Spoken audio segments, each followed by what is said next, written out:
Alright, today we are back with the TTS podcast. This is the final podcast, ladies and gentlemen. So, the grind is complete.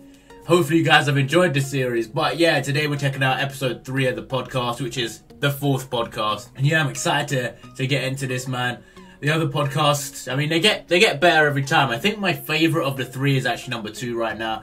This one should be interesting, bro. Even though they're long, they're quite entertaining to watch. I mean, I don't always talk during the later half of the video because I run out of things to say. But yeah, man, I'm excited, bro. If you enjoyed this series, man, leave a like on the video. Be sure to suggest me any videos you want to see in the comments. And, of course, you can always subscribe if you are new. But yeah, let's get into this, bro.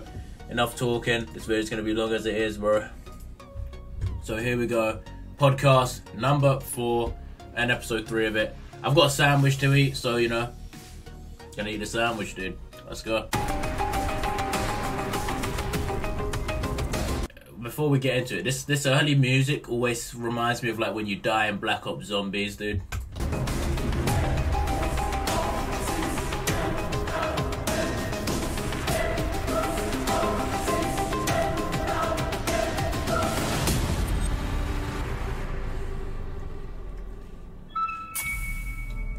Attention, denizens of the Imperial Palace and beyond. This Voxcast publique is designated Omega Prioris. Continue your operations, but listen at least partly to this very inappropriate announcement. Thought for the day. You have to be 18 standard or older to listen to this. Anything else is unsuitable and heresy. You heard him. If you're not 18, leave. I'm kidding, I don't know. Oh shit, they changed the layout. This is sick. Stodes, Magnus. Magnus is in this, let's go. Rogel, Dawn, Biggie, the boy. Yes, they got Decius, bro. Let's go. War moods. Where's Chestplate boy?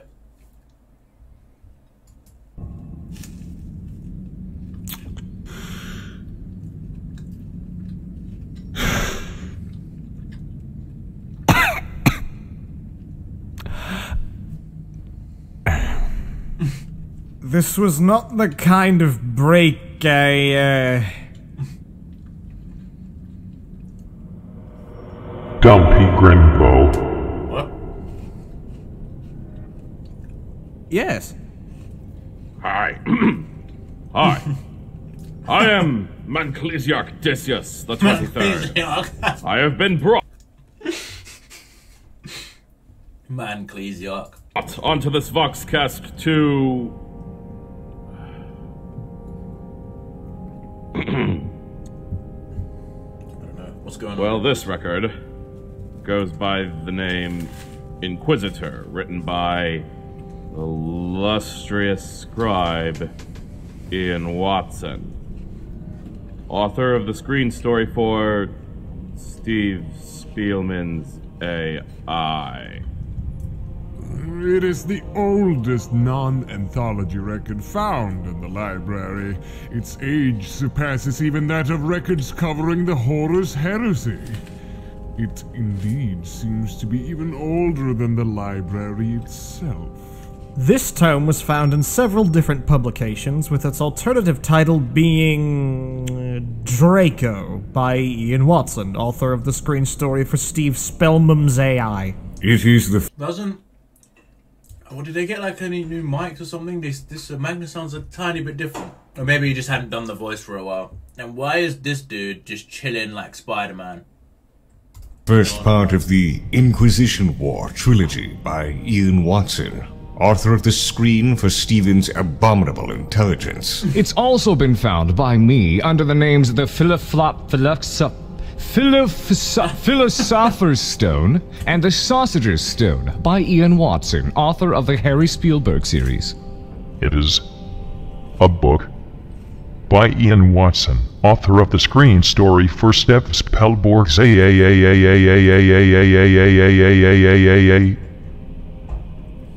I have never read this book. I do not know why, but now I have, and my life has forever changed. This book has awakened things in me. Terrible things. I yet see them through my empty eye. This book was a mistake. Rippling Minotaur apps. Poor sweet child. I am sorry, boy. I'm not sure that Ian Watson wrote Harry Potter, or I don't know if they're trying to reference Steven Spielberg, AI or whatever, but you know. And I love how Decius has the coffee. Oh, you see things that aren't there through an eye you no longer have, too? This book is a cold, wet towel wrapped around the midriff of my mind. It drenches us with its lurid texts, the text that is the water dribbling from the frigid towel that is this book, soaking us until one can do naught but become united with one's uncomfort. Yes, that is literally how the book is written throughout. It is like sour magic. Yes! Magic! Living chocolate amphibians? A ridiculous prospect. To be wholly transparent, however, I personally kind of enjoyed is perhaps a bit strong, but liked this book. It was wacky, uproarious, and quite the ride. But you are wrong, King of Nipples! This book proves beyond doubt why the normals have to be eradicated, you see! What did you just fucking call me? Throughout the reading of this, we discovered that this writer has, incidentally, also penned a record filed under the name of Orgasm Machine. Nah. We have not had the... Nah. What's going on? What is going on? Just because they got a new setup, they think they can be going crazy with this, bro. Nah, what's going on? What's going on? Nah. This, bro. This, I don't even want to know. distinct pleasure of reading that one. But based on our findings, reading Inquisitor, Ian Watson also writing a book called Orgasm Machine makes a lot of sense. My Emperor, please join me in my crusade to kink shame Ian Watson back to the Eye of Terror. Tell us of your opinion. Numerous times, this record tries to insinuate that I am little more than an raving skeleton upon a golden toilet. Therefore I hate it, and it needs to go. You've insinuated such things about yourself on numerous occasions, Father. Nobody riff on me but me. He's right, you know. That's mighty petulant, Father. Is there anything of value to be gleaned from this foul text, my lord? I believe there to be some erudite knowledge intermingled with the layers of rancid fluff that thickens this book. It would, however, be hard for anyone to coerce this knowledge on a single read. It is style over substance given form. In what manner should we go about covering the contents of this record? There is only one way. We must cover each chapter. One by one. Why? Because Quote, Stanley Kubrick, legendary Hollywood directographus, in conversation with Ian Watson, author of the screen story for Steve Spielman's up-and-coming project, So strangely, I sent you a pre-publication copy of my new book Inquisitor that I have written. Please tell me what you think of it. Who knows you? Maybe this is my next movie. You know the other guy's Ian's voice sounds like a there's this horror channel, right? He does like top 15 videos, and there's a guy who sounds like that. I can't remember. I haven't watched that channel in ages, but I just remember. Who knows you? Maybe this is my next movie. Maybe this is my next movie. Maybe this is my next movie. Next movie. Next movie.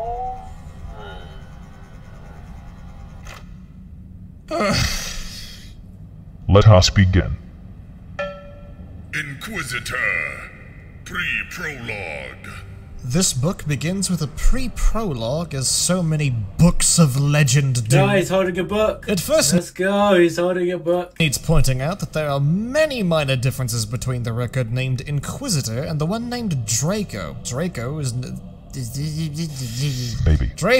the name of the Inquisitor we follow throughout this epic, and I figure the name change was a result of the Inquisition not wanting Jacques Draco and his base love quest associated with the Inquisition as a brand. It appears as though Draco is a newer version of the same book. Oh, yes. But with some changes to certain elements and descriptors, possibly in an effort to cover up unwanted information, as is the Inquisition's wont.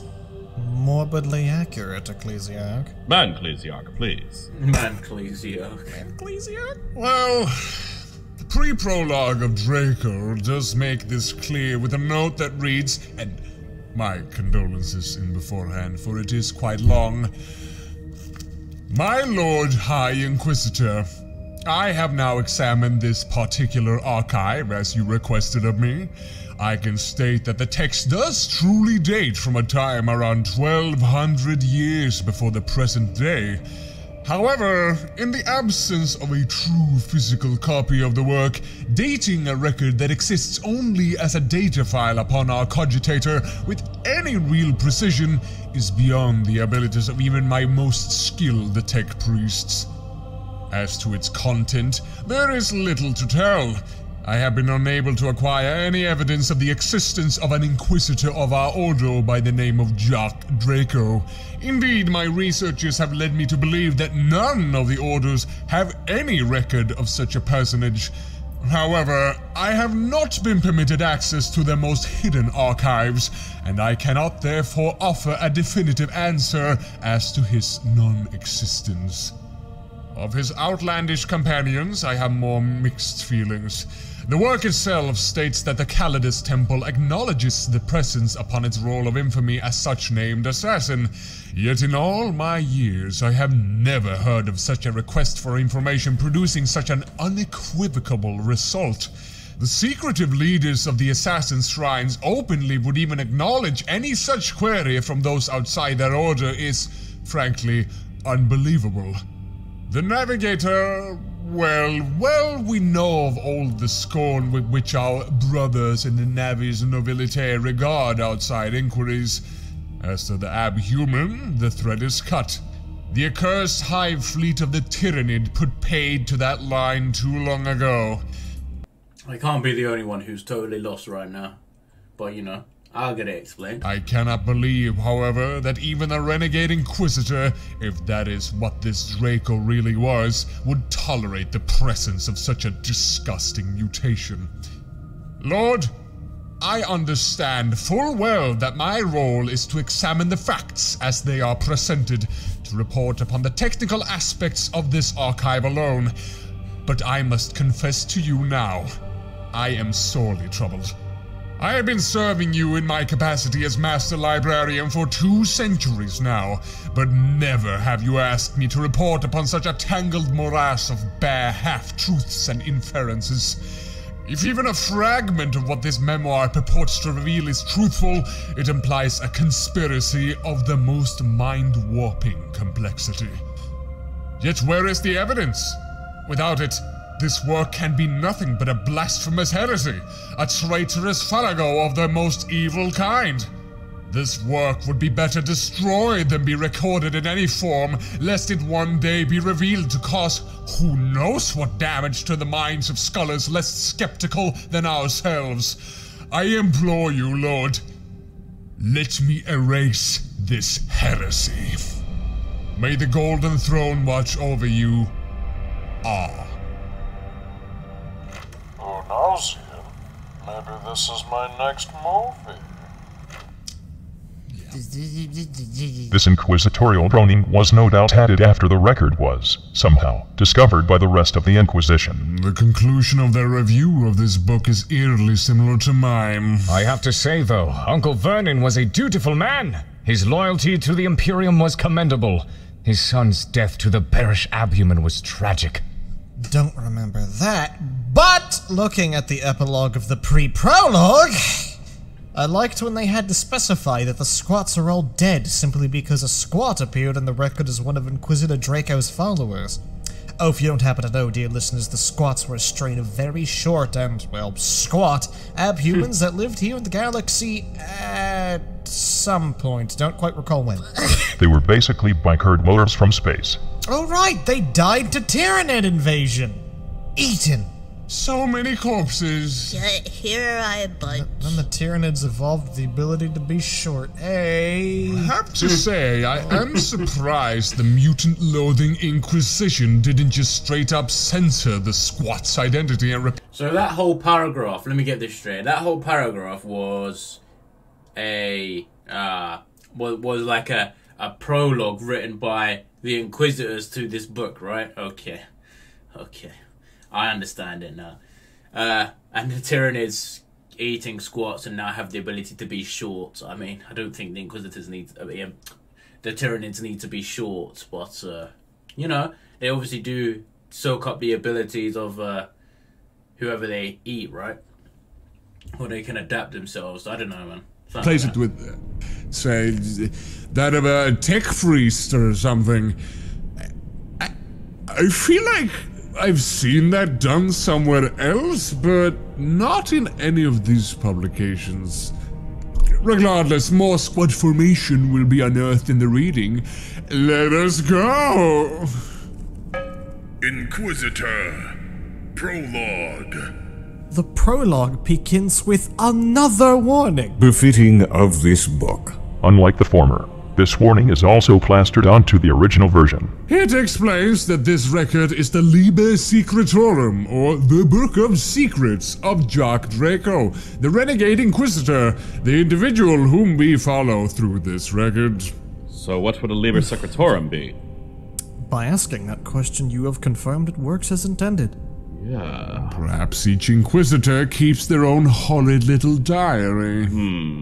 Either way, the prologue goes on to ponder if this book is, in actuality, a weapon designed to sabotage faith and duty, which, yes, that makes sense. We have the galaxy-spanning ecclesiarchy on one side, preaching from a holy book written by a very heretical brother, Lorgar.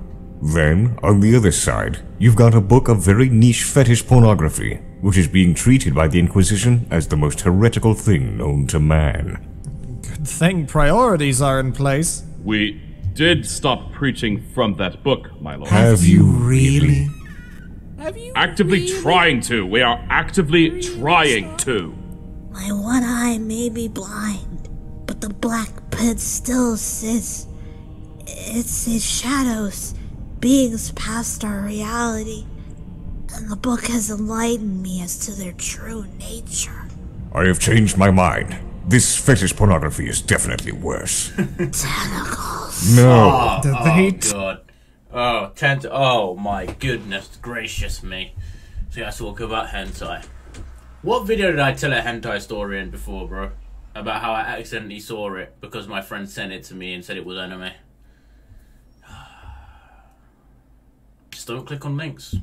Tell you to burn things. A rank amongst the Inquisition's dedicated demon hunting division is also mentioned, known as Hidden Masters. This is very incongruous, especially given that Jack Draco is a member of the Ordo Malleus, which is as fucking subtle as the namesake implies. And after this, the actual prologue begins. A good book starts with one prologue. The adventure of a lifetime starts off with at least 3. It finally introduces Jack Draco, who's writing in first person here. He is, and I quote, a secret Inquisitor of the Ordo Malleus. Not so secret anymore. Secret Inquisitor is practically an oxymoron, Ian Watson. Secret Inquisitor Jack Draco starts hyping up his secret adventure by spoiling the key events in the book. He says he has gone to both the Eye of Terror far in the galactic north and the Emperor's very throne room in secret. Then he briefly humble brags about having done those things even while considered an impossibility by the masses. One man could not possibly have gone on such a journey, yet here he is. He goes on to claim Inquisitors are seekers of truth, which is true, except when it's not.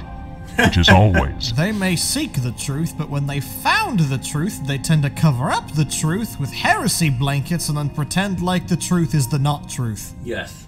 What? Truth. And now, Spoken like only Magnus and Big E could. You know? a metaphor for your consideration by Ian Watson. Possession of a secret is no blessing, no hidden jewel. Rather, it is akin to a poisoned toad lurking inside a gem-encrusted box. Oh, bravo! Just Good. beautiful!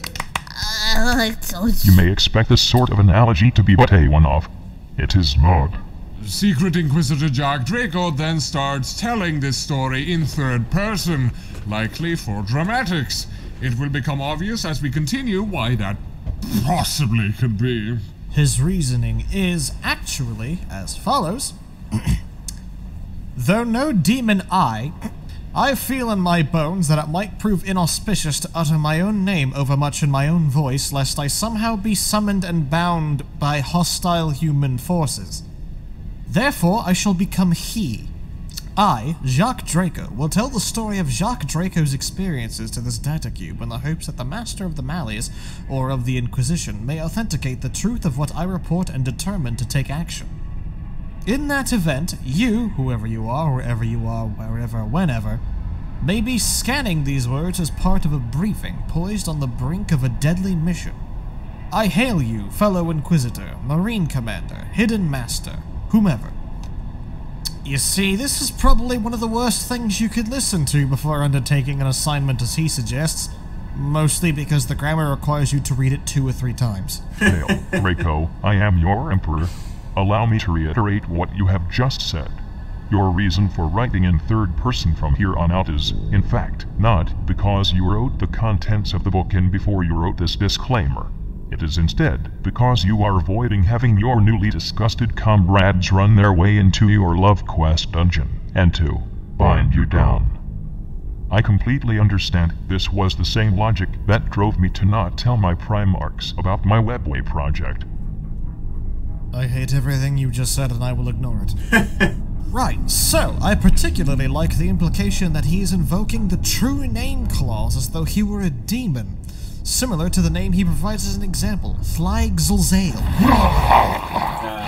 Where am I? Oh my lord! Fuck off. Shit, a giant skeleton! Oslo! No demons in the throne room, Magnus. No promises are made. So, hey, I am unsure why the secret Inquisitor in question, Draco, appears unusually far into the record. Also, his one defining characteristic is to act like a shitty little snake child. Just like a boy. the death porridge, sir. Shut it! Eat the death porridge, Carstodes. You bastard. Why is Eggplant Boy have the out against Boy? Like, what's wrong with Eggplant Man? Huh? Snap! Moving on. Draco begins describing his companions, of which there are 3. The first is the previously mentioned Squat, who goes by the name of Grim. Dumpy Grimbo. The second companion is a navigator named Vitaly Google, who apparently looks very old, but is only about 30. A bit par for the course there, I suppose. The last one is a Calidus assassin, of all things, who, plays the role of Draco's mistress! This is the first of many signs that this book is going to fuckland and never returning. And her name is Melindy. Quite a gaggle of misfits. Yeah. Mistress. So, this Inquisitor has a mistress who's an assassin. I thought assassins had no emotions. I thought they were just filled with anger. And they're just used when they go into stasis and are used when needed. What the hell, bro? That's gotta be dangerous for him, dude. I mean, not as bad as being in a Slanesh orgy, but not far off. Yes, I'd imagine from the outset that this looks to be a fun adventure filled with peril and entertainment and clowns. Halt, brother. If we weren't to quip about this book every time we find something objectionable, we would remain in this chamber until next week. The boy will starve. Worry no, I can just drink my own blood. Alright, buddy. No. I would like to add that he is not speaking in hyperbole. I can determine that we would actually be in here for an entire week. I guess we should just keep it to a minimum then. Yeah, well, that's the end of the 20th and final prologue anyhow, so, moving on to the first chapter. Inquisitor, Chapter 1. Thank you. The chapter opens up on the planet of Stalinvast, in a hive city known as Vasilaryov, amidst a vast and ever-increasing... This in Russia, dude? That's at Stalin something, dude. What's going on there? junglescape. The hive city keeps the jungle from getting any closer to the walls by shooting it with a number of gun turrets. This being a very effective use of time, energy, and resources, rather than using a series of defoliants instead. Perhaps they have more ammo than they do weed killer. Isn't the hive city in question a manufactorum as well? Yes, they also use the jungle as target practice for their weapons testing. It then goes on to describe a group of robotic warriors who are also being constructed and tested. This is strange. All robots in the 42nd millennium are considered archaeotech. It is considered impossible to construct new ones, unless this world happens to have found an incredibly rare STC, and never shared it with the rest of the Imperium. What an absolute fucking shame, if that is the case. Oh, after that comes an absolutely stellar description of the High City's towers, being large coral-like towers with rose-red, scarlet, purple, pink colors. It then goes on to describe a series of suburban structures which are likened to a fungal dinner plate. Not very appropriate colors for a hive city. It's all the colors of the warp! Hogwarts truly is a disgusting locale. Why have they integrated Harry Potter into this? I'm so confused. There are also space marine vehicles being produced here, as well as space marines going through harrowing jungle exercises. And he then swiftly moves on to describe what appears to be a gene stealer infestation that is rapidly eradicating everything in the hive city. That is as rapid a tonal shift as I've ever Then heard. there's finally some interactions between the four primary figures that we shall follow for the remainder of the record. Secret Inquisitor Draco has the hots for the Calidus assassin. Everyone has the hogs for the Calidus assassin. Don't really think they become an item, though. I think Draco and the girl end up hating each other due to psychic chauvinism. I think you might be skipping ahead somewhat. Draco talks for a bit about the assassin, Mehelindi, about where she's from, namely, the planet Calidus. I must remind everyone that Calidus is not a fucking planet. Indeed, my lord, it is a temple. Yes, and how she's dressed in a very thin toga and wearing, pointed Eldar-like shoes. Clown shoes, no, of course. I mean, the party is intentionally disguised as a rogue trader and his entourage, so it makes sense. Clown shoes never make sense in any context, and I will not have you debate this. Anyway... You would be verbally murdered. Anyway, Draco is on the planet to oversee a not-secret Inquisitor, one Hawk Obispal, as well as the quelling of a Gene Stealer uprising. Apparently, nobody bothered to tell him that Gene Stealers are not Coas demons, as he seems to think they are. In his defense, Why do they still say Coas even though, like, they don't blur out the words anymore?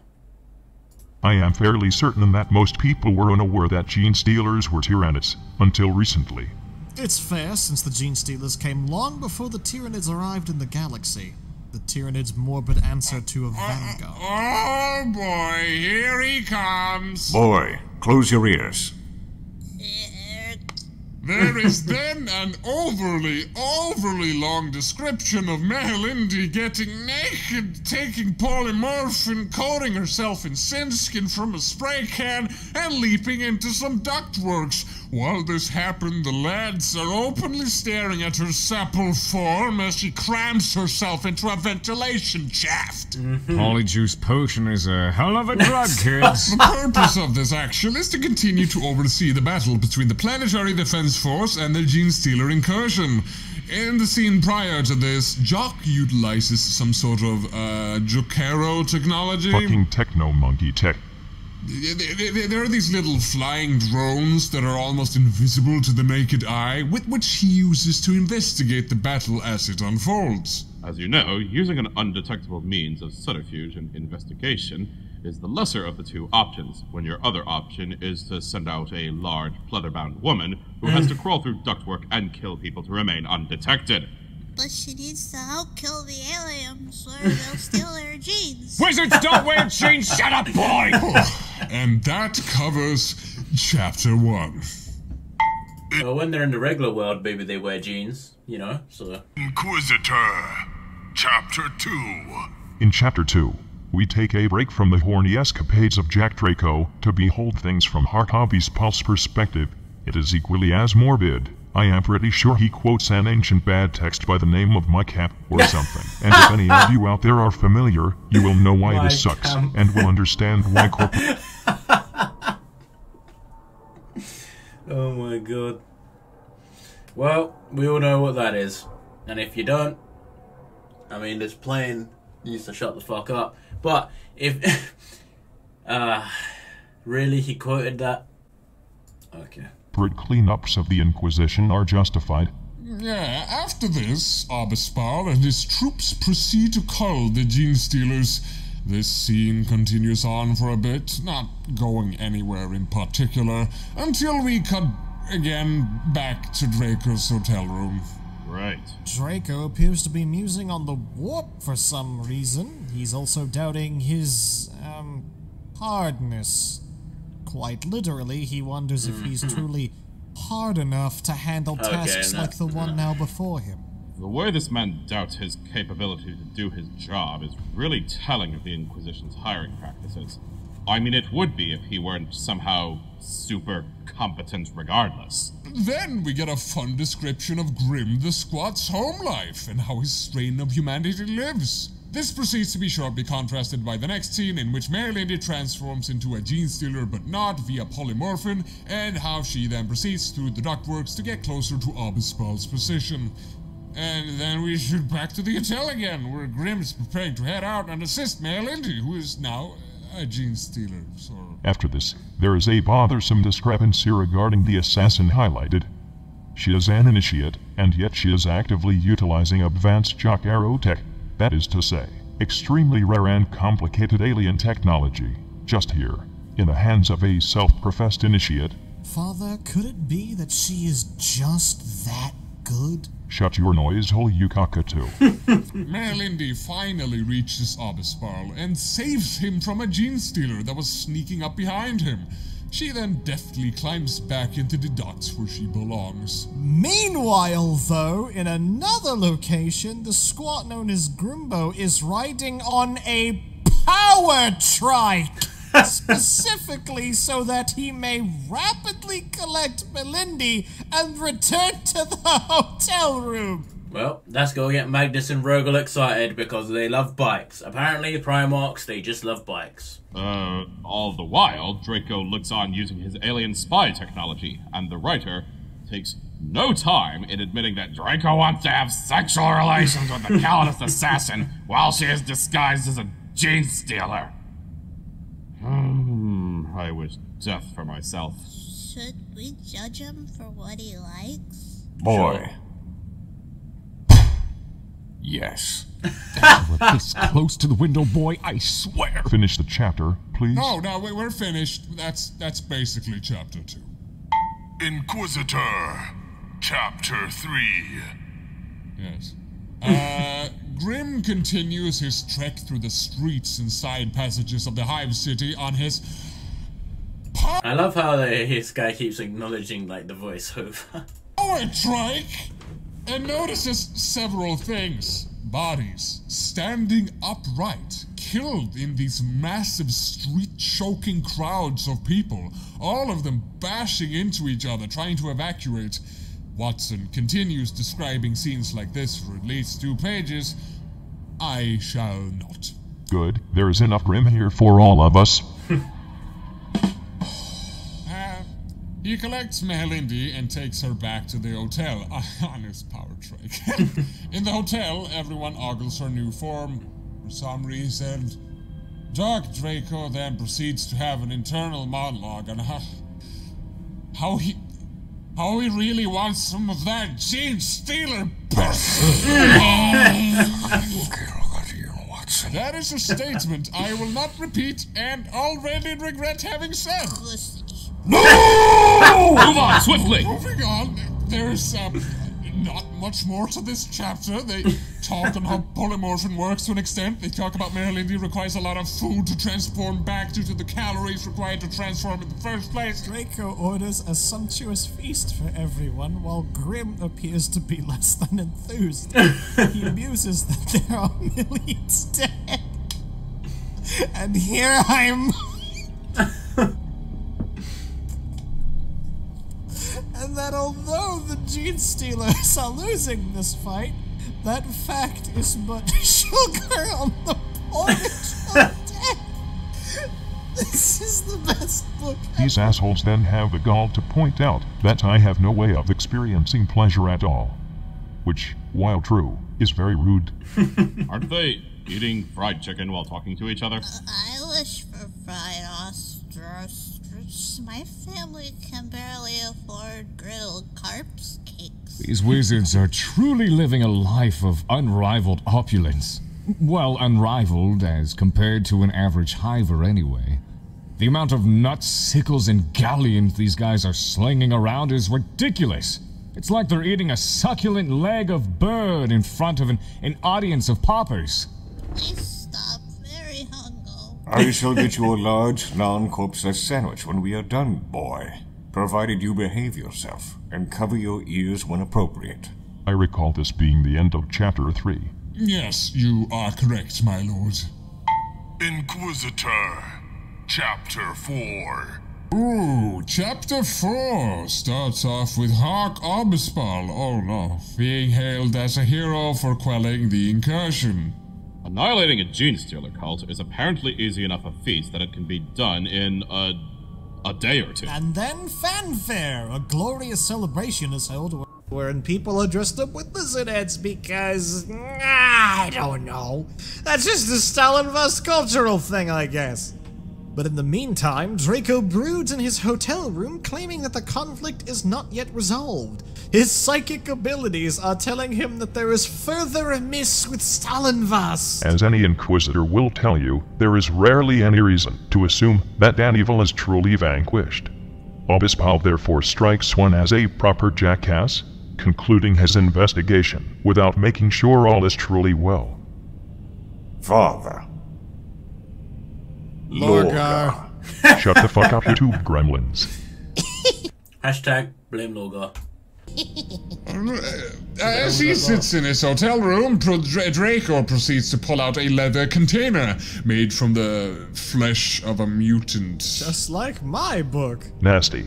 Then he retrieves from it the Emperor's Tarot. For the uninitiated, the Emperor's Tarot is a deck of psychically attuned crystal wafers that psychers may use in conjunction with the shattered parts of my great psyche to predict future events. It's not exactly accurate all the time, but it gets close, and that is what matters. My other dad Zinch is a lot better at that. We need to stop inviting Coas boys onto this Voxcast. Yeah. Anyway, he uses the Terror to divine some information with regards to his mission and Stalinvast as a whole, and finds that his prediction is interfered with by a man who looks like Eldar Harlequin. He also divines on one of the cards as an image of Mehelindi, which I assume gives him a raging hard-on. Well, these planes are really flying over today, dude. But, you know, I didn't need to know that. Boy, stop quoting him. It is forbidden. Hey, boy, perhaps you should become a custodian. You are still young enough to be torn apart and reconstructed by the alchemists. I will risk a window to have your bulbous frame thrown out of here. Oh. Wait, how are you even holding that shotgun? I will make an attempt to scurry this along. So, after looking at his Manpura card, Draco then muses on the assassin, which is then immediately interrupted by Melindy herself reappearing, no longer in the ducts where she honestly still belongs. They talk for a short time about the mission at hand, as well as the mysterious Harlequin man. She then talks to him about Okay, yeah, you take this one. An infamous assassin by the name of Mother Gullet who used her polymorphine to swallow a planetary governor's infant son. What bearing this has on the story is beyond me, but it sure is interesting. What? Alright, I can't tell if Magnus is laughing as his character or the guy who's reading it out is laughing. Or maybe that's what they went for. Gee, Babin. One moment, boy. She apparently ate the child in order to use it as leverage against the planetary governor, who was being unruly. It's obviously written as a lesson to all unruly children out there that if you act the renegade, an assassin will come to your house and devour you. Remember that well, boy. The next time you ask ridiculous questions might be your last. So the equivalent of the boogeyman in 40k. Sounds like it. Silence! Your continued harassment of the boy will yield you the same fate as that tech priest you are so fond of throwing out the window. Bold of you to assume you could grab a hold of my unctuous form in the first place. Are we done with this chapter Not yet? quite yet, my master. Jacques goes on an inner monologue, talking about his time as a young man on a distant planet, his home planet, where he first learned to be an Inquisitor in, like, Inquisitor kindergarten or something. He professes that he was a child genius, and that he quickly excelled in his studies, and with that information fresh in our brain, that is the end of chapter 4. Child genius, yes. Inquisitor, Chapter 5. Chapter 5. In this chapter, the team departs from the hive city of Vasilariov to another nearby hive city known as Kefalov, where Draco seems to think there is a sizable Coas presence. Coas. He detected it after meddling with the Emperor's turret. And, oh boy, while in transit from one hive to the other, Draco monologues internally once more. Great. He's now reminiscing about a close call he had as a youngling, being stuck on a black ship bound for Terra. In case you are unaware, listener, the black ships are part of a fleet intended to collect and transport psychers from all across the galaxy, shipping them to Terra. Draco has been picked up by one of these ships and was to be sacrificed to this here skeleton. Only I am allowed to call me that. I'm a rebel, what can I say? It is through this vignette that we learned he was romantically interested in a young psycho girl around his age. Really, dude? And that by being What's Ian Watson's fantasies going on in this book, dude? Why is there so many? Why is Draco going after all these girls, dude? We're here for good old Warhammer, not for romance novels. spared from his fate to be sacrificed, he was unable to be with her. He uses this as a flimsy excuse as to why he sexually repressed this record, taking its every chance to talk about every person's desire for the sex. Because Ian Watson is a free spirit, not bound by what makes a book good in the conventional sense, only focusing on what he, himself, wants to write about. Right. And isn't there something quite liberating in that kind of mindset? No!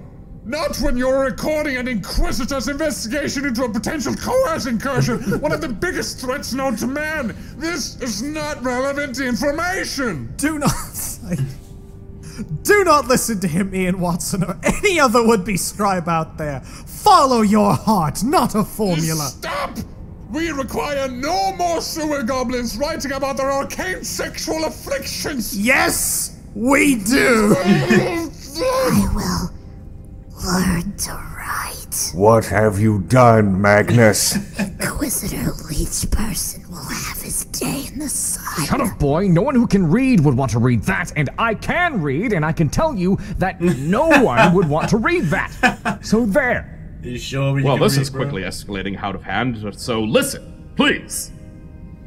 Draco and company arrive in the second hive city and begin to make their way to its underbelly, as that is where the ruinous energies are coming from. While investigating, they come across a number of ruinous tentacles intertwined with the streets of the Underhive. They go ahead and start cutting into them with various weapons. The record utilizes flowery language and purple prose to describe how they go about this, almost to the point that it's completely unnecessary. No, not even to the point. It's completely unnecessary. They are certain that this mass of tentacles is the source of the energy. Nevertheless, Draco and the gang now meet with the clown man himself, Cephro Carnelian, for the first time being thoroughly introduced to him as the reason why these psychic tentacles, the origins of the psychic energies, the so-called Hydra, is on the planet. The Hydra. Draco then starts... Isn't a Hydra a beast where you cut off one head and two more spawn, like in Hercules? I forgot how he killed it in Hercules, to be honest. It's one of those. How do you kill a Hydra? Shooting with his plasma gun and makes a fucking awful statement that goes, "Blessed are the ignorant, unless they are Inquisitors," which, while being a true statement, is just so strangely put when referring to coats. I believe this is the site of another discrepancy, as my book had no mention of a combat spell being used. If anything, it's likely they moved the tentacles rather than cutting them in my copy. That, and apparently he and his compatriots used a sort of catalyst to channel their psychic energy. This We've already determined that he was reading Harry Potter, but you know. Catalyst being about the size of a twig? Yes, and then the chapter ends with the assassin chasing after the Harlequin man. What a cliffhanger. Why does everyone keep saying that? Inquisitor, Chapter 6. Who knows you? Maybe this is my next movie.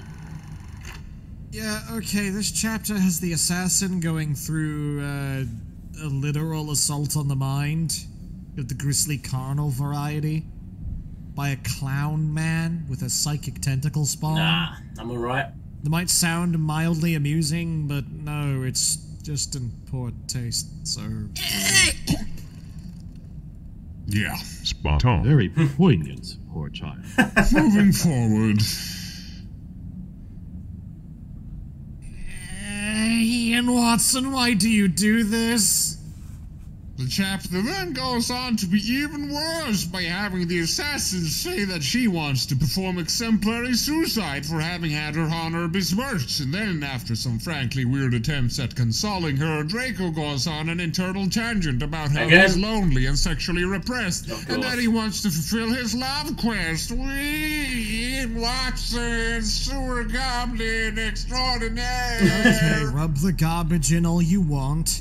But you're forgetting to mention that Draco, Melindy, and Grimm returned to the hotel room to find it broken into. Inside, the navigator, Vitaly Google, lies tied up with a leather bag over his head face.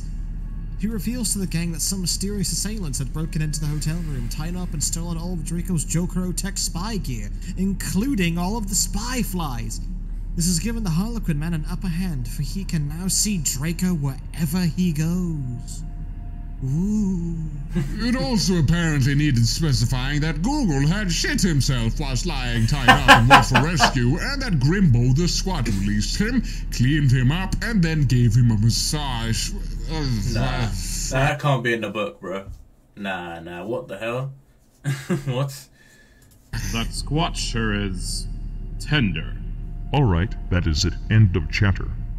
Inquisitor, Chapter 7. Allow me to summarize the small amount of actual progression we had in the last chapters very quickly. The party encountered the Harlequin man, Zephyro Carnelian, who used ways to get information out of the assassin Melindy. The Harlequin man goes on to explain that the chaotic presence in the Underhive is a warp beast called a Hydra. He then chases off the party, and they are forced to seek the planetary governor's astropath. Yes, in Chapter 7, we are given a very descriptive view of the planetary governor's penthouse. The planetary governor is apparently a mutant, which would be a shocking twist if it weren't for the scantily clad girls with eyes twice the size of normal human eyes having the sex with him in the other room as Draco enters. This is the literary equivalent of seasoning a lemon with a lime in an effort to make it more sour. You just can't really get more sour than what you started with. After this, they simply have a talk with the governor, which leads them to gaining access to an astropath. This brings us to Chapter 8. Inquisitor, Chapter 8.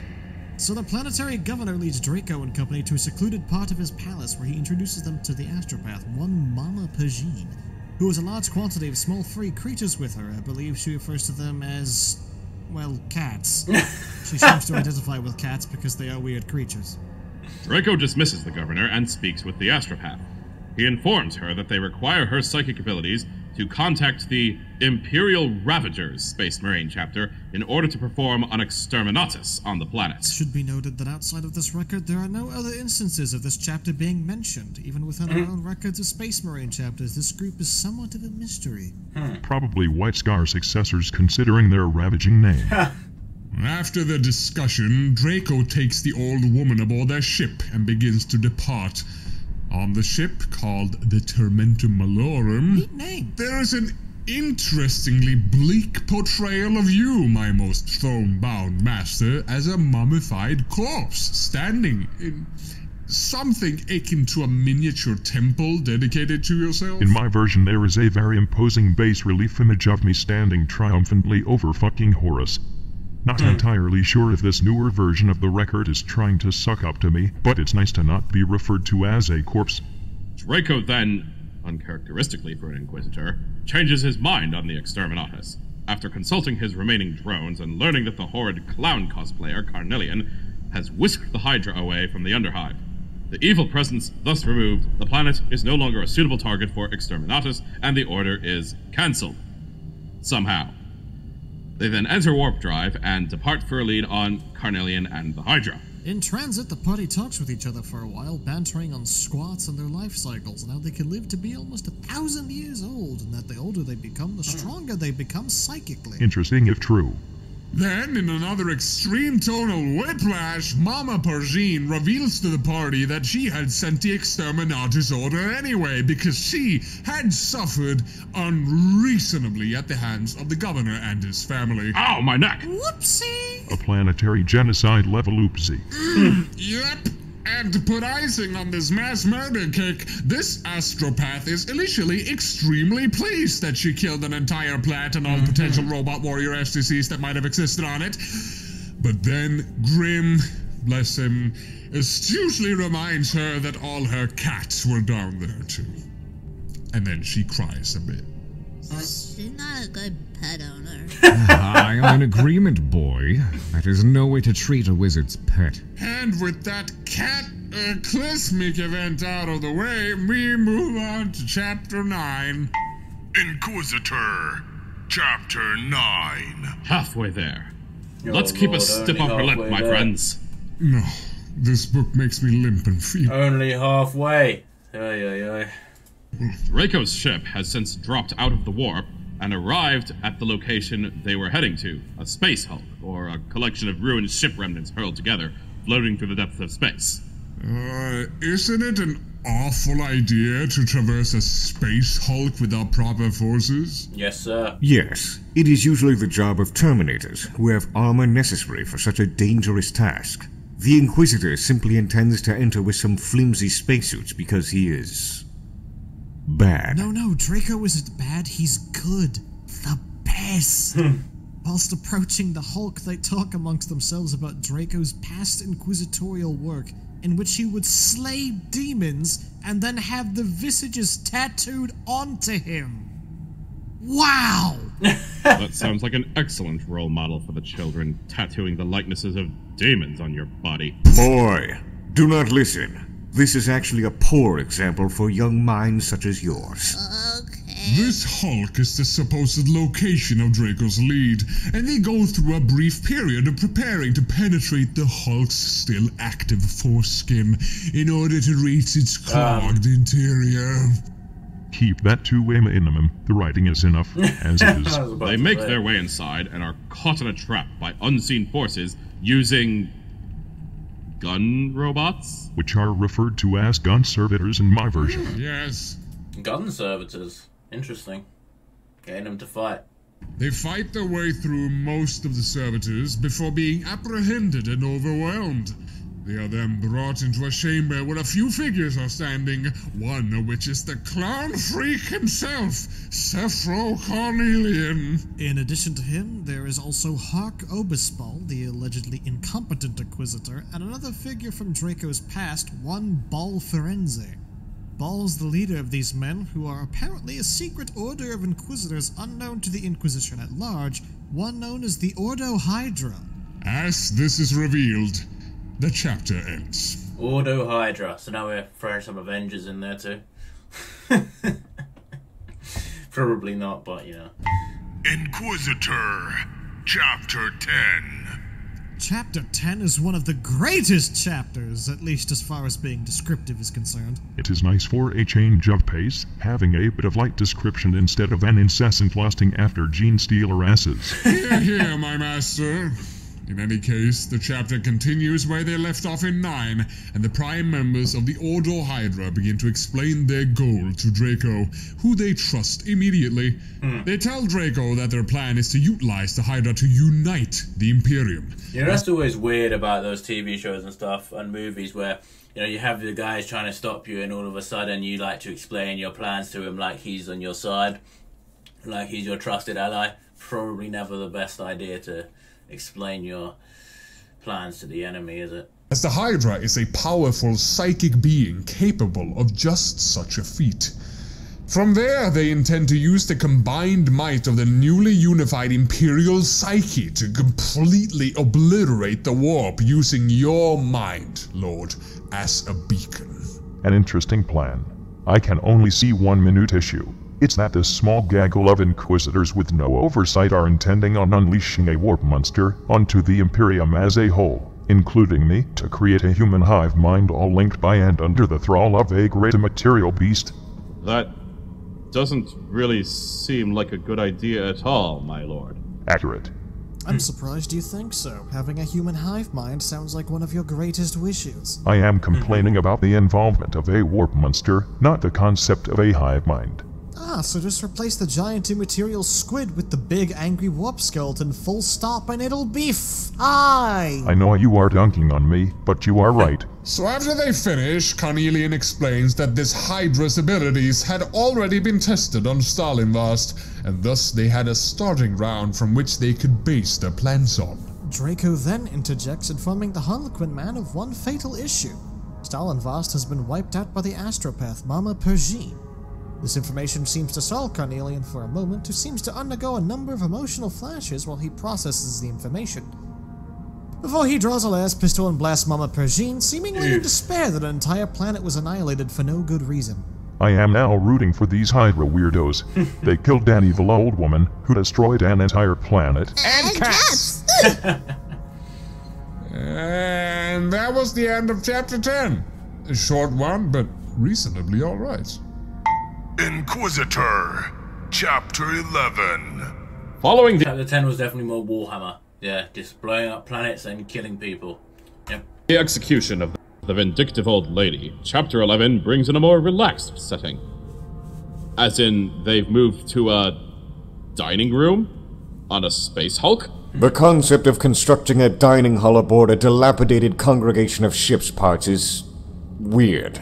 Weird is a light way of putting it, my lord. Cornelian briefly explains his reasoning for killing Pergine, and then goes on to extend an invitation to join the Ordo Hydra, so that Draco might assist rather than hinder the Ordo's plans. Again, having no real reason to trust Draco, since he has been functioning as a secret Inquisitor, incidentally working against their wishes this whole time. What better way to stop an investigation than to bring the investigator in on the grift? What better way to disband a horrible cult than to have their leaders bring an opponent into said cult as a high-ranking member just because he seems nice? Touché? This trust in Draco is further illustrated by them giving him a small sealed container with a chunk of the Hydra in it. Their intent being that Draco will go out into the Imperium and spread the Hydra. Draco takes this box and leaves with his party in tow for the ship. Aboard the Tormentum Malorum, they begin to wonder what they should do. Grimm being of the opinion that they should simply flee to the furthest reaches of the galaxy and hide amongst the uncharted stars. Google shares in this idea. Draco and Merlindi are on the fence, however, and they go to their quarters to think on the matter. Draco seems to be lost in thought when suddenly Merlindi enters his room. Boy. Yes. They talk to each other about their concerns and insecurities. Then they begin to have sex. Whoa! Hold up. That's way different to what's in my Draco book. goes on to describe Mehelinda's various tattoos, having now seen her supple naked form. Whoa! Stop! That's wrong. There's What? even a tattoo of a spider upon her unshaven groin, in which Draco begins to. What? It is then just described stop. as a hairy Wait. spider tattoo, which lends further credence to Ian Watson being a sex pervert. Evidently, it was so. I love how they all struggle to speak about it because they're all like mini kids, dude. Thousands of year-old kids. So good that Draco is exhausted afterwards. His long-standing love quest comes to an end.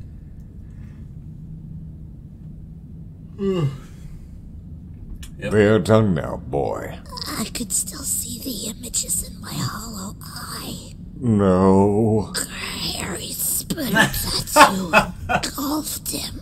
Why does this book curse us so? Their frustrations and insecurities allayed for the moment, the two then decide to not flee, but to take on the Ordo Hydra.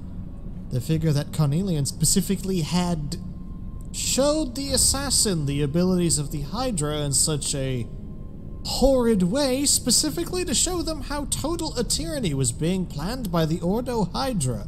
Carnelian must thus be a double agent out to manipulate Draco and his gang to fight against it. Melindy then goes ahead, uses some polymorphine, and consumes a portion of the Hydra they were given so as to gain immunity to it. Then they prepare to depart for the Eye of Terror. This ends Chapter 11. Inquisitor, Chapter 12.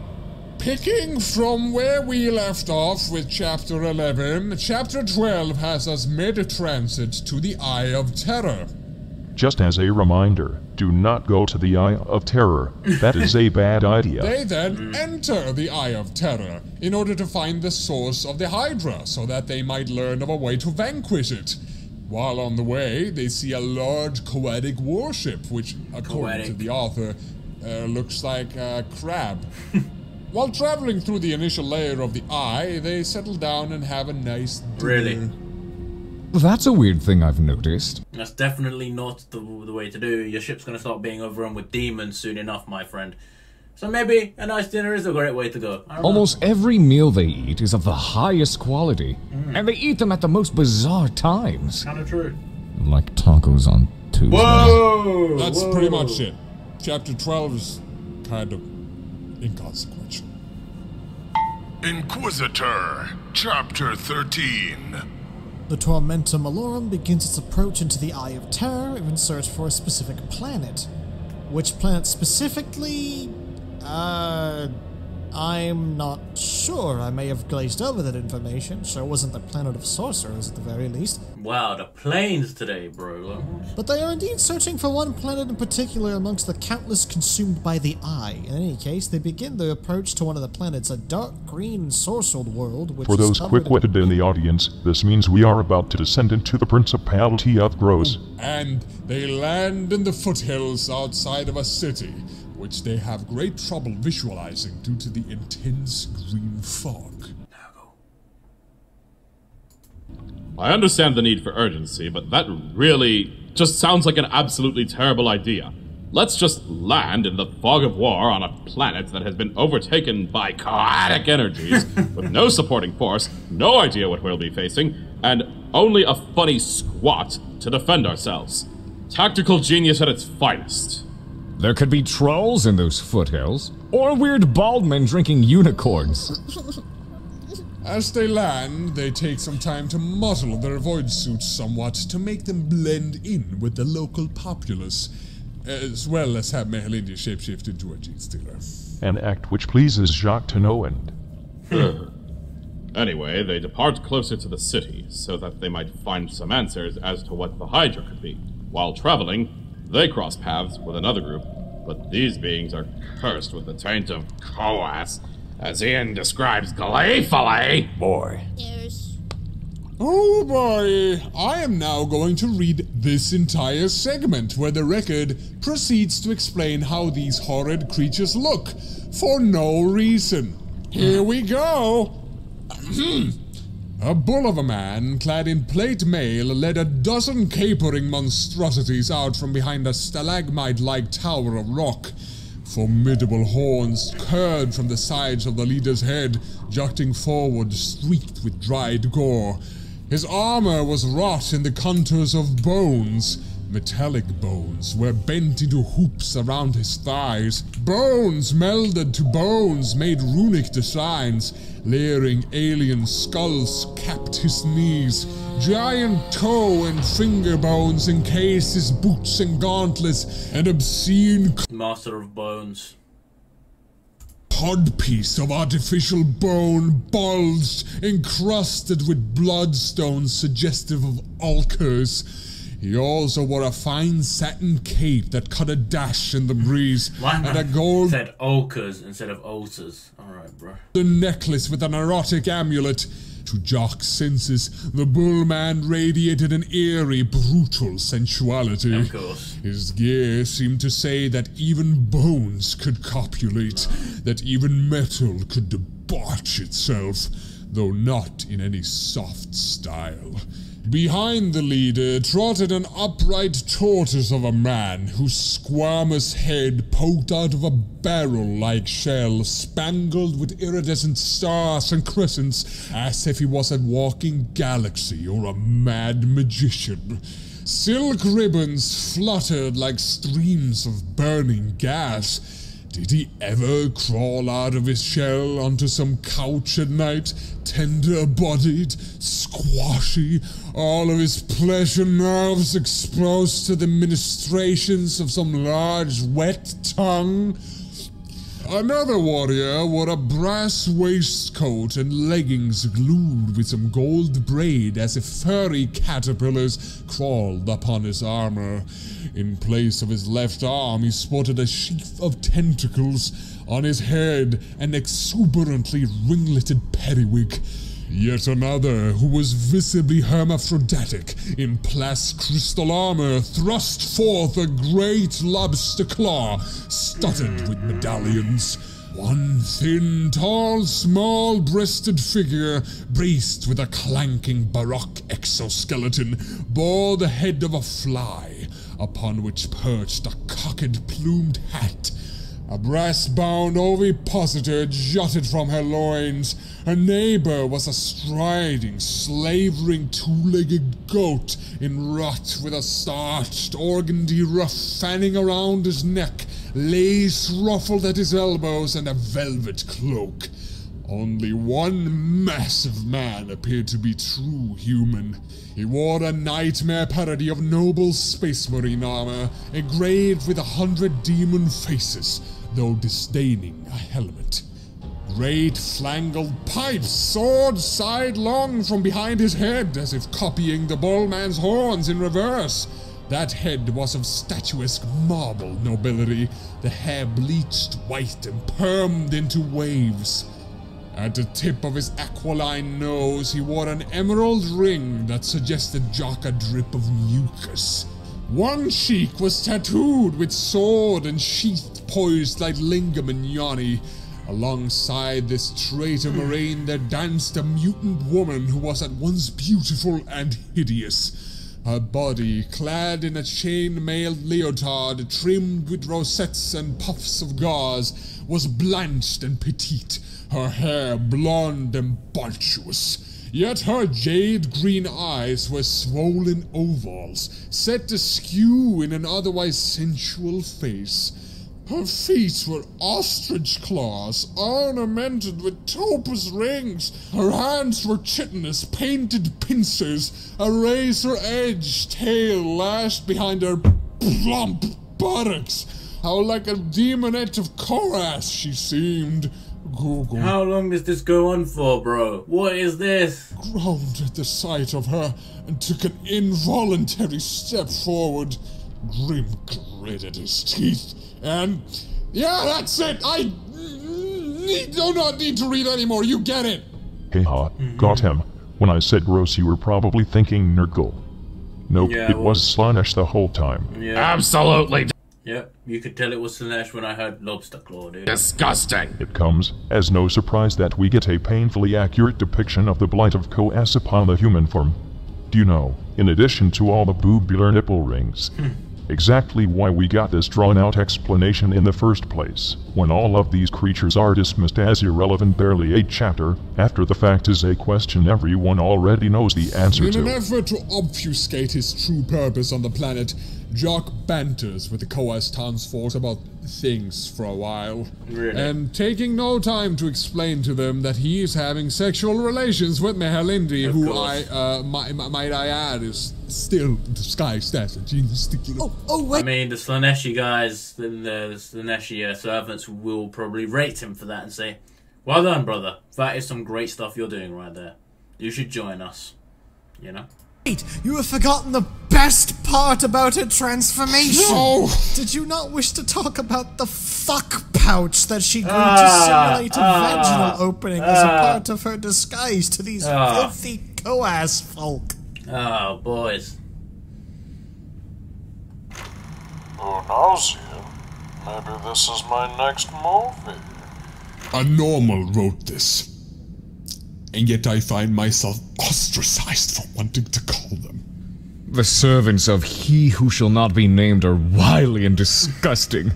Truly, Ian Watson understands the subject matter better than we could ever hope to. I don't ever want to understand Koas.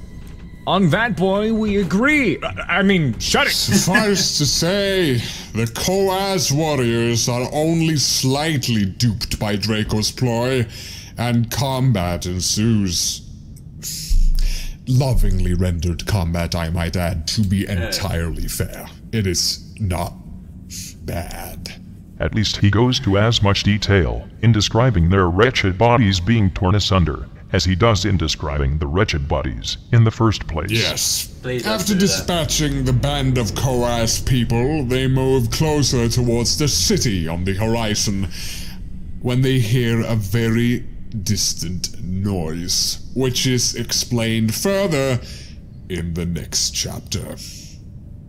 Inquisitor, Chapter 14. Alright, so we begin chapter 14 as Draco and his cohorts enter a city. Horned phallic towers, wrinkled, ribbed, blistered with window pustules, cancerous breast domes swelled, fondled by scaly finger buttresses. Magnus, please. Tongue bridges linked these buildings, sliding back and forth. Scrotum pods swayed. Orifice entries pulsed open and shut. Some buildings were incongruous with each other. Headless, limbless torsos laying side by side, joined abominably. An architectonic orgy. Ian Watson must be a master at writing one-handed at this point. I will give him that. Really do. This is, of course, one of the other great wizarding schools. I couldn't tell you which, but all you need to know is that Hogwarts is sanctioned, and this is not. Hogwarts a bust, I guess. Bust indeed. See, man. Draco Nah, that was a bad joke, Magnus, bro. What's going on? and friends can hear a noise coming from the city. The noise, as it is now described, seems to be emanating from a large, vile figure upon a palanquin being pulled by chaos monstrosities. Ah, that must be Hagar the Horrible, the bear man who tore Uncle Vernon's head from his body. Around said figure is an entourage of warriors clad in traitor's armor. They are briefly described before... Yeah, Bool. The obese woman upon the palanquin is a noble lady of sorts that is shouting for her concert. Yeah, shouting for him, Bool. He was the bull of a man described earlier.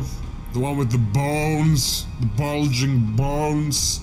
As she screams, her voice is so cacophonous that it rings across the boob hills and is audible from impossible distances. Jock and the party proceed to set up an ambush to eliminate her protectors. Then they do that, with relative ease I might add, something that really shouldn't be doable on a Coas planet with naught but bolt guns and a psychic weapon. They're just that good! All the adepts of Slanesh are just that bad. Very bad. Her escorts thus disposed of, Jacques begins to torture the fiend for information as to what the Hydra is, and whether gene stealers are involved. He gets a bit of information from the thing, before she is eliminated from a long distance by none other than Zephyro Carnelian, who appears to have sniped and killed this monstrosity with only a las pistol. Right. This statement is bothersome. That doesn't make sense, does it? A las pistol does not have a significant enough charge to be fired at long range and be expected to instantly kill a malformed chaos worshipper. Actually, I didn't parse that my first time through. Yeah, what? Do not dwell on this. There are far worse things in this record to be dwelling upon. He's just that good! Haven't you realized this? Right. Of course. That ends Chapter 14. Inquisitor, Chapter 15. We're almost done with this, I'm glad to say. I need to take an aspirin. About 50 to be precise. Yeah, same, actually. My head is ringing fiercely. Surely a custodian's dosage would be higher than a regular person. So, 50. That's a vicious feat considering my superhuman physique. Oh, you all shall drink from the manclesical fountain of aspirin after this is finished, but there is not much left to this tome. Carnelian has finally confronted Draco and his party, and he chastises him for betraying the Ordo Hydra. It is as though the people within this book forget the limitations and abilities of various beings, ideas, and concepts seemingly at will, almost as if they are only paid any attention when they serve the narrative. But my man, Emperor, this is an account of someone's adventures, not a work of fiction. Oh, right. Well, forget what I said. Jacques Draco is just a massive weirdo. Yes. Yes, he is, my master. And that's coming from Carnelian then orders his two compatriots, who appear to be armed with heavy bolters, to begin to take down Draco and his team. Naturally, Draco and company escaped pretty much unharmed. They then depart on the Tormentum Malorum, seemingly with no plans, and no idea how to tackle their newfound problem. You'd think that a good place to start would be to get past the giant dog that they encountered earlier. It's obviously hiding something crucial to the story. I can't deal with this guy and his Philosopher's Stone references anymore, man. I think you may be reading a different story. Shut it, boy. You have no regard for foreshadowing, and obviously have been slacking off in reading our book. The book upside down, sir. I knew that. There's a picture in here that's upside down, and I wanted a better look. That's not the book we were reading. It isn't. Shield Captain, what is that book you are reading? I have seen this book before. This is a fictional account of a wizard from ancient Terra times. This book was intended for small children during this time, and yet he thought it was an account of a rogue Inquisitor seeking to undo an Imperium-wide conspiracy group. That is extremely funny. What do you mean? Everything I read was a lie? Well, yes, it's a fiction. Oh, I can't. I mean, Harry Potter, it was probably initially written for kids, but there's a lot of adults that get very excited over Harry Potter. Fictional story meant to entertain babies. Clearly, it did its job. I hate you! This is all wrong! Hate is a lie, truth is a lie, as Jacques Draco would put it. You don't understand! I loved these people! I loved Ronaldo. He was a lovable goof who was never afraid to speak his mind. And now he doesn't exist! Oh no, it's happening again. It's okay, sir. He still exists in your brain. It's not the same! Bye. Wow, he took that hard. It's just like the time when we were reading him The Giving Tree. I think he's taking it a bit harder because he's the one reading it this time. But hey fucking nerd, keep going. We need to finish this up with or without him. Right you are, my master. So, we left off on... that's it. Alright, so chapter 16 is here. Inquisitor, chapter 16. Right, thank you. This chapter seems to meander quite a bit. It starts off with the crew aboard the Tormentum Malorum lamenting their current position in the state of affairs in the Imperium. Jock is concerned that his crew doesn't trust in his ability to lead them. Grim is despondent and seems to want to drink excessively. Mehelindi shows absolutely almost no emotion.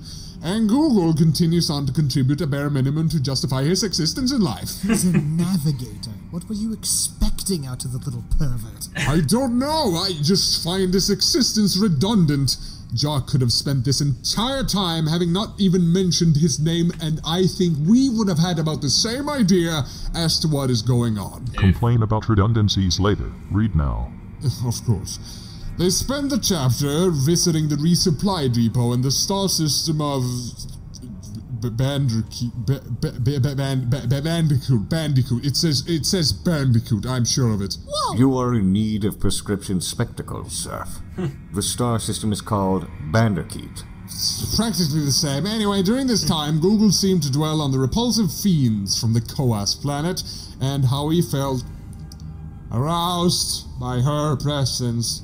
Meanwhile, Jock muses on his attraction to Melindy in her gene stealer form because, of course, he does. Yeah, this book is definitely never getting read by me. At least he acknowledges it. Unfortunately. While all this is happening, your boy Grimbo slips from their attention and goes on a drinking binge aboard the station, staying for way too long and almost getting left behind as the Tormentum Malorum was preparing to depart without him. To think, we almost lost the only redeemable person in this record due to impatience. As they leave the station, they resolve to find a way to alert the Emperor himself on Holy Terra about the plot. This irrational bag of bones must know of the tentacle monster. If it were up to me, and I had the ability to take in visitors, who are screened to the point where we can see the DNA of their very pubes, I would... Granted, if I were to know what Jack had been up to prior to this point, I probably would just throw him out the window. While I wouldn't begrudge you that, my lord, I would prefer to be the one to throw him out. I would too, honestly. As would I. If I were strong enough, I would destroy him. Do not worry, boy. Someday in the future you may grow strong enough to defenestrate foul, depraved, secret inquisitors. Oh, that is likely the first and only time I shall be warmed by boy's childlike wonder. Oh well, finally en route to Terra, Mehelindi reveals to Jock a horrifying truth. And for once, it isn't anything utterly depraved. When she was a young trainee for the Calidus Temple, she was given some sort of special thing. Again, not depraved, but it's not very well elaborated on. Regardless, said thing stops her from transforming into anything other than a gene stealer with her polymorphin, and that she is more or less consigned to this singular and specific talent. That doesn't sound like a very good thing, to be honest. No, it does not. But this does end chapter 16. But Draco probably doesn't care, does he? 2 more to go. No. Inquisitor, chapter 17. We smash cut to Jacques inside of a crate on board a transport ship bound for Terra. That's a bit of a jump there. Why, yes, straight into the action. You see, Jacques and company have managed to board a black ship now, and stuff their bodies into boxes in order to be transported to Terra without worry. Jacques explains to his readers that he has convinced the not-secret Inquisitors aboard the black ship that there is some sort of kidnapping ring that has been stealing the young, psychically imbued children who are to be sacrificed to the Emperor as slaves for various uses. He appears to imply something very foul here, though sincerely I hope it is simply me reading too much into this. The not secret Inquisitor aboard the black ship I don't even want to think about what that is. that is transporting the boxes is described as having alien fetus earrings. I just wanted to mention that. Move on. I am sorry, Master, but I must point out how completely asinine it is that this secret Inquisitor is attempting to secret himself onto Terra by lying to the supposedly highest security captains of a black ship and hiding in a box. He is sneaking onto Terra by hiding in a box. He's attempting to sneak into one of the most heavily defended locations in the entire Imperium by hiding inside of a box. Yes. That would be funny, were it not so personally insulting. Stop dwelling on it and move on, damn it. If we time skip again to Jacques and his party disembarking from their crates, which appear to be bound for the kitchens in the lower sections of the palace itself. After they sneak out of the kitchen, there is a bizarrely detailed description of a custodes killing a rat. Oh shit, I think that might have been the shield captain. After this, they disguise themselves as agents of the Administratum using some grey robes. They are let through into a secure area simply by having these robes on. And this assassin woman is still in a Tyranid form, like, hello? Portion of the workings beneath the palace, there are signs of heavy machinery being used to power the throne, and there are... Alright, are you with me on this one? 3, 2, 1... Sodium vapor flambeau behind high false clerestory windows of stained glass, painted patches of amber ichor, sap, and hemoglobin across the tessellated floor. For those of you who survived this barrage, this large, needlessly descriptive sentence is being used to describe a window, the lamp behind the window, and the color of the floor. Stylistic writing! This goes beyond stylistic. This is not just flowery writing.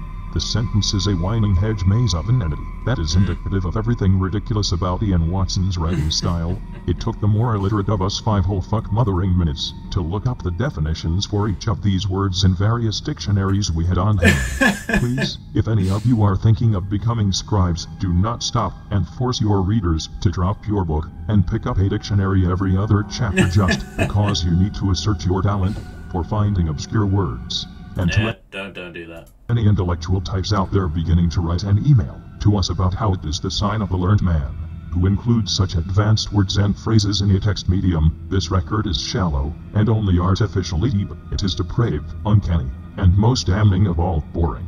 This is not a text that is even remotely entertaining or informative due to the way that it is written, the way its story and personages are handled, and even its breakneck pacing. What little entertainment we have derived from this text is obtained purely through the sheer hilarity that comes with something so irrational, attempting to be presented as a serious story. Yo, Big E, chill. This book is random.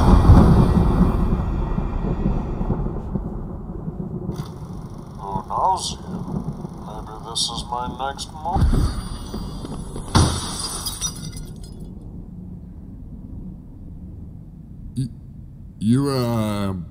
You good, my master? I find my reality growing ever more frustrating, and sometimes I need to have this established by physical means. Right, so that's your little rant over, Father. I do not entirely agree with your assessment. I think that while his stylistic writing can go quite far in places, there are some chapters in which it fits to illustrate how truly gruesome and depraved the Imperium can be. It's like he's painting a detailed, intricate picture with nothing but his words. I agree with this comparison, and only that reading this is like watching paint dry. Look, we all have our problems with this account. From its sheer unbelievability to how this Watson man portrays everything with this bizarre sexual tinge. Why, if it isn't the bacon calling the salmon oily? It's adorable when I do it. What I think... No, it's not. I think he's getting at is that we've all got problems with this thing. Whether or not Jack Draco indeed managed to infiltrate the Imperial Palace and came in here and spoke with you, Lord. A fact I refute vehemently. The way this book is written makes it very hard to get invested in his travels, as it is quite clear he was, indeed, trying to get us invested. If you feel the need to enhance a tale about a rogue secret inquisitor seeking to save the very Imperium of Man from total destruction at the hands of a sinister cult, then you have not told the story properly. Rogue is correct. The story stood every chance of enrapturing Rogue hasn't really been talking too much this one or the last one. Disappointing. US with its contents, and yet here we sit, repulsed. It's rather sad when you think about it. Kind of, yeah. Should we continue on and prepare to end this book? Sure. Whatever. Lord, this has gotten quite sad, and I would prefer to feel angry at the contents of this book. Right away, my master. We left off at the overly descriptive lamp, window, and floor, right?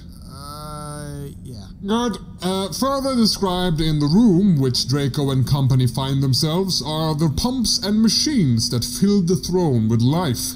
The life in this situation seems to be a number of fluids containing Xenos corpses and drugs, of all things. These pumps are manned by awful, lumpy children who look as though they have tuberculosis. Again, thank you for that, Mr. Watson. This raises the question. Child, were you ever in the Underpalace? No, my lord. My friend says he was for a while. I haven't seen her in a long time, though. I think she has the job of greasing the gears and blood bumps. Oh my. Moving on, I say that a lot this cast. There is an admittedly humorous depiction of petitioners trying to enter into the High Lord's hearing chamber. It is humorous as there are numerous merchants selling things to people on the line, from rocks dogs to all kinds of greasy finger foods and even portable latrines. Ha! Normal. Before I was a boxer, my overseer wanted me to sell snacks to people on the line. I'm glad I got this job instead. I get to be with the Holy Emperor instead of getting stomped flat by folks in line like many of my siblings. And that concludes chapter 17. One more to go, folks. One more to fucking go. No questions, though. Inquisitor, chapter 18.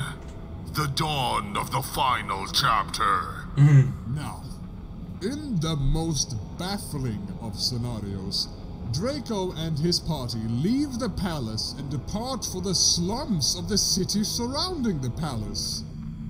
What is the name of that city again? I don't know, actually. I really am a privileged bastard, aren't I? Huh. Well, they go to that city and apparently spend months moving back towards the palace. They do this because they think they are being followed by potential assailants. I'm so While confused. roving through the city, they kill numerous people. This makes no sense. It really makes no sense. And murder more than a few families in order to assume their lifestyle and hide from these unseen assailants. Bunch of fucking murder hobos. They're not very good people. They eventually wind up at the Eternity Gate, disguised as somewhat high-ranking officials. I find it incongruous that they murder a Sister of Battle, a tech priest, a small child, and similar just so they can steal their identities and sneak into the palace. As if making their party look even more suspect would somehow help them break through our security protocols. Maybe it was Taco Day? Why were they all so different? Like, okay. Good point. Whatever the reason, they get pretty damn far into the literal Imperial Palace. I am ashamed. I wouldn't be surprised. People seem to waltz into here all the damn time. Before they're about to be made by the guards, time stops. Father, apparently you stopped time so you could talk with him. You then conveyed his incorporeal form into this very throne room and spoke with him about already knowing all about the Hydra and that he would be your agent against evil.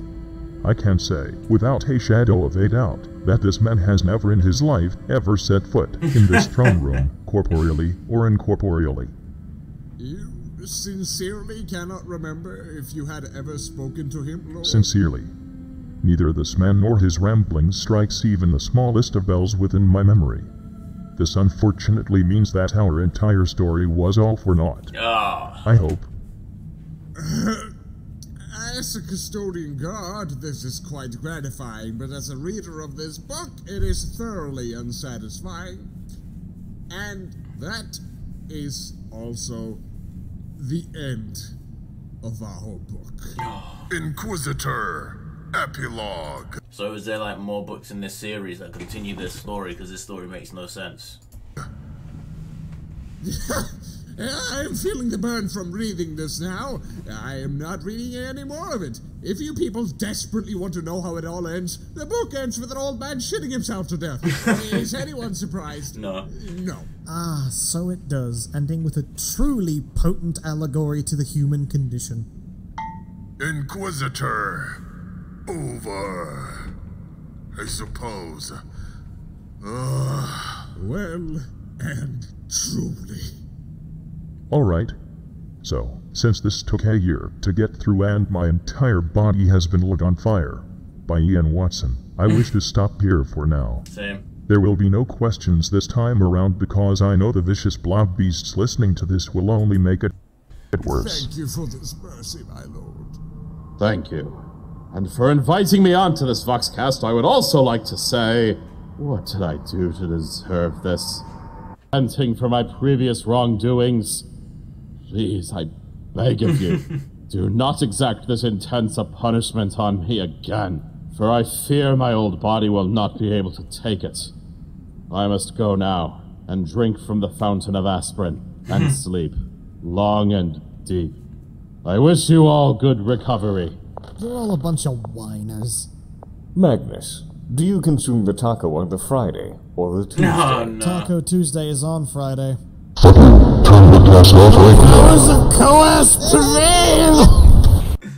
Alright, that's the end of the TTS podcast series. We're actually done with it for now. That's all that they've actually uploaded. So, yeah, man, that was really, really good. Mini review, like 30-second review. I like that. That was my favorite one so far. It's getting better, I think, as they go along. In fact, actually, I might think the second one was better than the third one. I think that was my favorite. That book, though, was weird. There was no questions, man. That's disappointing. But it's nice to have more characters involved, you know, not just the original guys that are in every podcast, but they got Magnus and they got Decius in there. So, yeah, I like that. I liked it a lot. Hopefully, the next one comes out soon, and we'll react to that, of course. But if you enjoyed this video, be sure to leave a like and subscribe, of course. Suggest me videos in the comments below, and I'll see you all next time.